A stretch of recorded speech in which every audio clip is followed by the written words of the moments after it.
Good evening. Littlewoods Pools has announced it's cutting 280 jobs on Merseyside. They're part of 600 job losses revealed by the company today.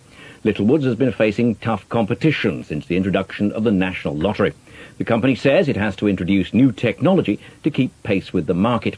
Our industry correspondent Gary Keown reports. The way these pools coupons are processed will soon be a thing of the past. New technology means large numbers of coupons won't have to come to centres like this in Liverpool.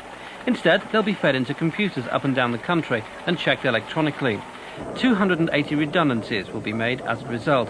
New technology and the loss of business to the lottery means job security here is a thing of the past. We're not confident. We haven't been confident for a long time. We're just waiting to see what happens. Well, it's very sad, isn't it? You know, could just as well as being us. There's a lot of girls now, you know, they're going to go in the next couple of weeks. Sad to lose staff, and especially when they've been here for lots of years. Littlewood says the losses will be mostly among part-time staff and hopefully by voluntary means. A third of the UK's dirtiest beaches are to be found in the northwest. That's according to the European Commission, which awards the coveted blue flag to Europe's cleanest beaches. Blackpool, Morecambe and Southport were amongst 19 tested in the region, which failed outright. In total, 30 beaches were tested in the northwest, only one passed. That was Morton in the Wirral. Merseyside police have been defending their use of the controversial CS spray.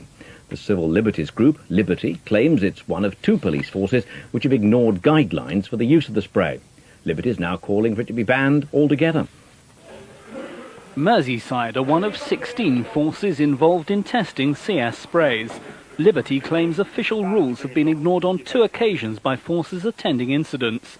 One of these allegedly involved the use of the spray in a crowded coach outside this nightclub at Bromborough in Wirral in March. These sprays are to be used for the defence of the police officer, to give them a sort of, if you like, a kind of tactical advantage in a violent situation, and to subdue people who are really violent, who can't be subdued in any other way. And we're worried about the training that enables, perhaps forces police officers to use it when it's not necessary. The man in charge of the Merseyside Police CS spray tests refutes allegations it's being misused. I don't believe that to be true at all. I know that every officer carrying CS in this force has been trained in accordance with the guidelines. Cricket now, and in the Benson and Hedges Cup, an exciting match at Old Trafford, where Lancashire beat Warwickshire by 1 wicket off the penultimate ball of the match. And Derbyshire won by 6 wickets in their game against the minor counties at Derby. And that's it. We're back in Breakfast News from 6:30 tomorrow morning. I'm back with North West Tonight, 6:30 tomorrow night. Good night from me. John Kettley has the weather. Good evening to you. Let's hear it for Scarborough, the sunniest place in Britain today, 14.5 hours virtually. Temperature rather disappointing, 12 degrees along the North Yorkshire coast. Been rather more cloud developing during the evening though, especially across the northern half of Scotland. Some showery bursts of rain moving south there at the moment. And this thick cloud here in the southeast has brought some rain very close to the Kent coast. But that should be fizzling out very quickly, perhaps on the way down to the Channel Islands by the morning. Now the showers in the north are due to this system here, which will make progress southwards during the next 24 hours. No more than a band of cloud for most people, but there will be a few showers left in its wake. The winds though are definitely in the wrong direction. They're coming down from the north. It's still a cool direction, and those cool winds are with us now for the rest of the week. We've seen it all before, although at times they will be very light, but of course that means problems at night with a touch of ground frost about. Tonight ground frost quite limited, probably to the central parts of the country. There will be some showery bursts of rain though moving down across Scotland into north-east England perhaps by the morning. This cloud in the south-east though thinning all the while. And it's in central parts of England where we could well see a touch of ground frost, but by and large temperatures remaining about 5 or 6 degrees.